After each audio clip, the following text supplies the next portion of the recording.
Ok, alunos, então vamos para aquela revisão de 5 minutos. Joga na tela, acompanha comigo. Olha lá, na aula 4.2, nós falávamos sobre as revoltas. Deixa eu calibrar de novo aqui, porque saiu da calibração, vai ser vermelho. Pronto.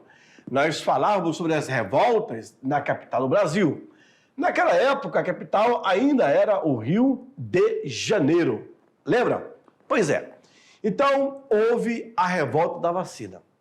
Essa revolta aconteceu em 1904, no Rio de Janeiro. Milhares de pessoas morriam de epidemia, como, olha só, febre amarela, peste bubônica e de varíola. Ainda tinha o sarampo, a catapora, assim por diante. Houve uma reforma na capital. O prefeito da época, Pereira Passos, querendo fazer uma reforma, vai destruir, desmolir os cortiços, né? Destruir, casebres serão demolidos. E as pessoas elas foram morar em barracos, vão subir nos morros para poder morar em barracos. Só que estavam morando e vivendo de forma...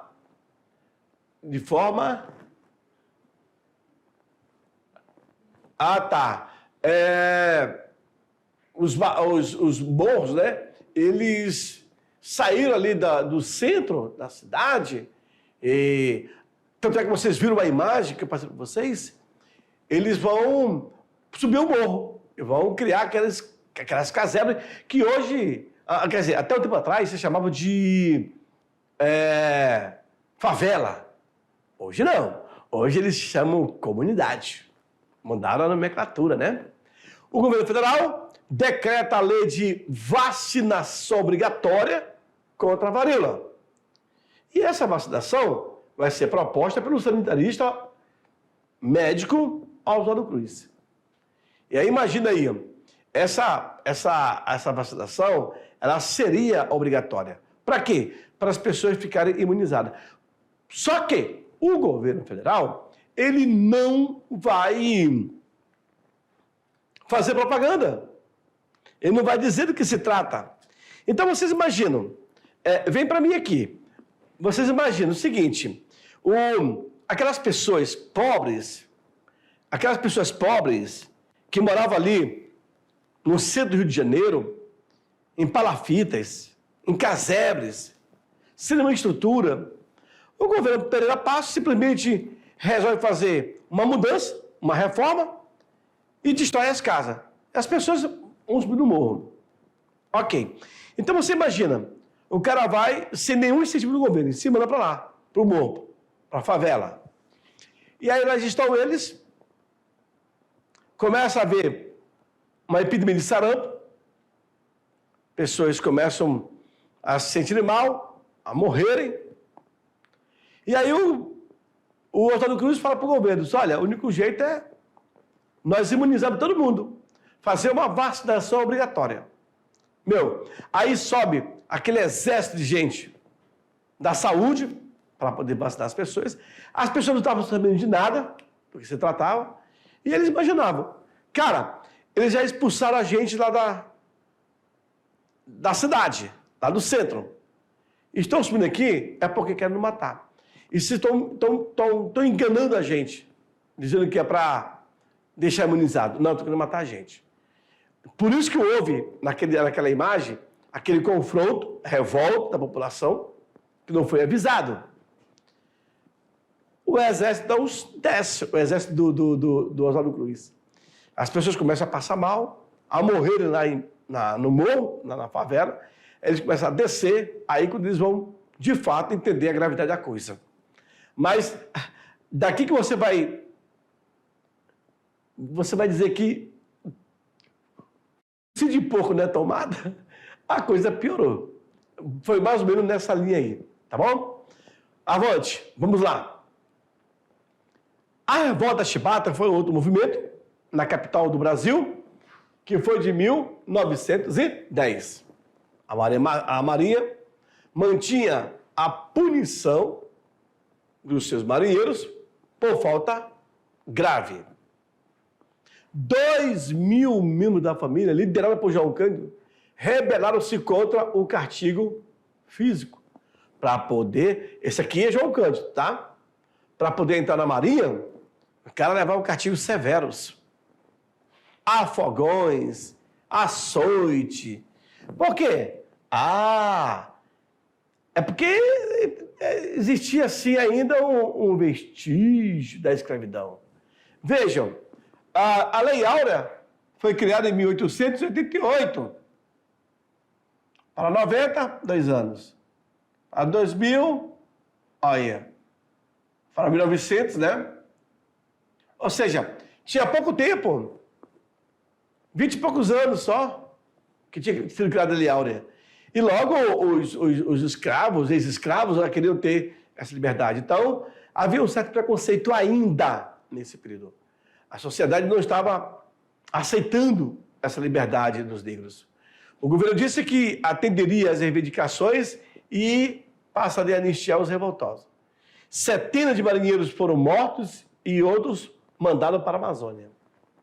Para os seringais, para inclusive para o Acre também, e para cá, para Porto Velho, para trabalhar na Estrada de Ferro.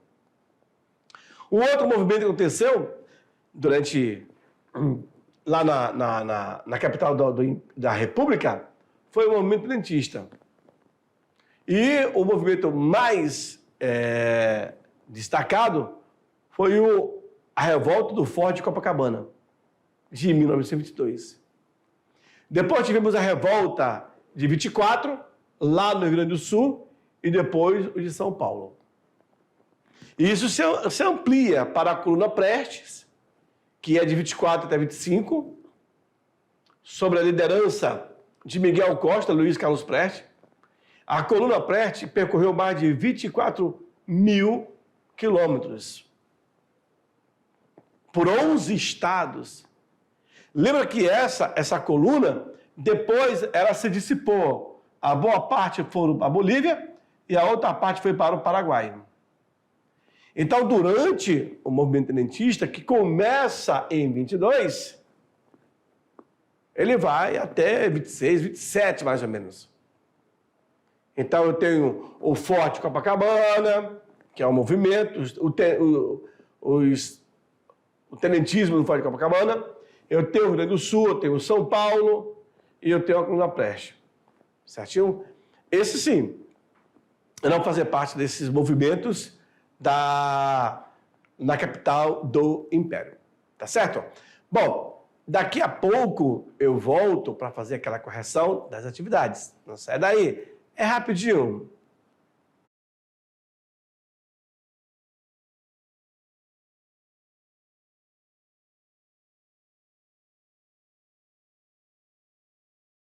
Ok, alunos. Voltamos desta vez para poder fazer a correção das atividades, tá bom?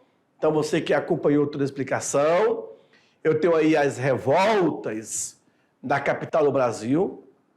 Eu poderia colocar o título dessa aula como a revolta na República Velha, mas são muitas revoltas. Tivemos anteriormente a revolta de Canudos, né? Lá da Armada. Agora tivemos da vacina e da chibata. 4 movimentos tivemos durante a República. E dentre outros também, tá bom? Mas agora, joga na tela, acompanha comigo a primeira questão. O que ela vem dizendo? Bom, ela diz o seguinte: em 1910, aproximadamente 2.000 membros da Marinha Brasileira, liderada pelo marinheiro João Cândido, rebelaram-se contra o castigo físico, que recebiam, dando início ao episódio que ficou conhecido como Revolta da Chibata. Pergunta: as principais reivindicações desses marinheiros eram a moralização da administração pública e o fim da corrupção eleitoral. O voto de cabresto, o voto secreto e uma justiça eleitoral confiável. Letra B. Não tomar as vacinas impostas pela Marinha, pois para alguns a aplicação de injeções em mulher era imoral. Para outros, a obrigatoriedade da vacina feria a liberdade individual. Questão C. O fim das punições corporais, chibatadas e torturas, contra os baixos salários e contra as péssimas condições de trabalho e alimentação que recebiam os marinheiros, em sua imensa maioria negro e de origem muito pobre. Questão D. Letra D. A volta da monarquia por acreditar que a república era uma forma de governo corrupta e desigual. Letra E. Distribuição de terras para os sertanejos que viviam sob o domínio dos coronéis e passavam fome devido à seca que assolava o Nordeste. E aí, aluno, deu para ler muito bem, fazer o entendimento dessa questão, certinho? E agora é só você marcar. Qual seria a resposta? Não prestou atenção. O nosso aluno aqui do estúdio não prestou atenção. Ok. Olha bem a pergunta, hein? Olha bem a pergunta. As principais reivindicações desses marinheiros eram... Se você marcou a letra C, acertou. Era o fim das punições corporais, chibatadas e torturas, contra os baixos salários e contra as péssimas condições de trabalho e alimentação que recebiam os marinheiros, em sua imensa maioria negra e de origem muito pobre. Isso está no texto, dentro da nossa aula. Próxima questão. Agora vamos para a hora do Enem. Eita, isso aqui deve ser punk. Olha aí a imagem. A imagem representa as manifestações nas ruas da cidade do Rio de Janeiro, na primeira década do século XX, que integraram a revolta da vacina. Considerando o contexto sociopolítico e social da época, essa revolta revela, letra A, a insatisfação da população com os benefícios de uma modernização urbana autoritária. Letra B, a consciência da população pobre sobre a necessidade de vacinação para a erradicação das epidemias. Letra C, a garantia do processo democrático instaurado com a República, através da defesa da liberdade de expressão da população. Letra D, o planejamento do governo republicano na área de saúde, que abrangia a população em geral. Letra E, o apoio ao governo republicano pela atitude de vacinar toda a população em vez de privilegiar a elite. Ixi, tá vendo aí? Como pode?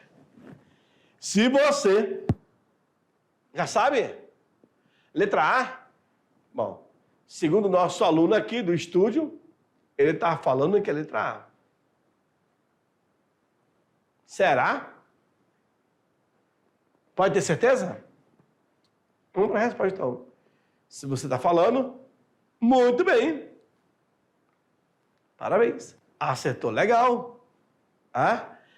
Próxima questão. O que pretendia o movimento tenentista e o que eles reivindicavam? Essa é uma questão aberta. É uma questão dissertativa, onde você vai escrever o que aparece para vocês aí. Então, respondam. Professor, o senhor que está na ponta aí, pode até fazer essa questão individual ou em dupla. É o senhor que manda aí. De repente, gente, vamos fazer a dupla e responder essa questão. Ou não, vamos Vamos levar mesmo para que o aluno se esforce para poder responder. O que pretendia o movimento tenentista e o que eles reivindicavam? Se você sabe responder, então a resposta vai ser essa daqui, né? Olha só. Pretendiam, deixa eu ver aqui, pretendiam conquistar o poder pela luta armada e promover reforma na Primeira República. Entre suas principais reivindicações incluía-se a moralização da administração pública e o fim da corrupção eleitoral, o voto secreto e uma justiça eleitoral confiável. A defesa da economia nacional contra a exploração das empresas e do capital estrangeiro. A reforma da educação pública para que o ensino fosse gratuito e obrigatório para todos os brasileiros. Viu? Essa seria a resposta dessa questão 3. Coloquei 2 questões agora. Olha aqui a 4. Uma outra aberta. Pergunta. A campanha de vacinação tinha como um de seus principais objetivos combate às epidemias locais. Foi nesse contexto que o médico sanitarista Oswaldo Cruz, diretor da saúde pública, convenceu o presidente a decretar a lei de vacinação obrigatória contra a varíola. Pergunta: qual o motivo que levou a população a se revoltar contra essas medidas? E aí? Se você respondeu com base na explicação da aula, com base nos textos, essa seria a resposta. Naquela época, a população quase não tinha informações sobre os benefícios das vacinas e não obteve qualquer esclarecimento por parte das autoridades. Para alguns, a aplicação de injeções em mulher era imoral. Para outros, a obrigatoriedade da vacina também feria a liberdade individual. Viu? Então, tem esses detalhes que acabam sendo... Professor, por que a aplicação de injeções em mulheres era imoral? Bom, no braço, só se for aplicado por... Aliás, no braço, podia, mas nas nádegas, não. Talvez a aplicação seria nas nádegas. Aí o homem vai lá... Veja, era uma sociedade muito cheio de regras, que não podia isso, não podia aquilo. Eu não vou dizer nem de falso moralismo, de moralismo mesmo. Então, por exemplo, mulheres não andavam na rua desacompanhadas de um homem, de um jovem, não podia sair desacompanhado. Então, tinha essa. Era o costume da época. Tá bom? E para outros, obrigar a vacina ferir liberdade. Quer dizer que você não tem mais direito de escolher? Eu tomo se eu quiser. Mas aí, por exemplo, nesse período agora da pandemia, que as pessoas eram obrigadas a tomar a vacina, quem não tomou, acelerou o processo, não foi? É isso aí. E outros falam também que, sei lá, nem era para ter essas coisas. Tá bom? Bom, aluno, é isso aí. Infelizmente, eu chego em mais um fim de uma aula, mas eu aguardo vocês na nossa próxima aula, tá bom? Tchau, tchau.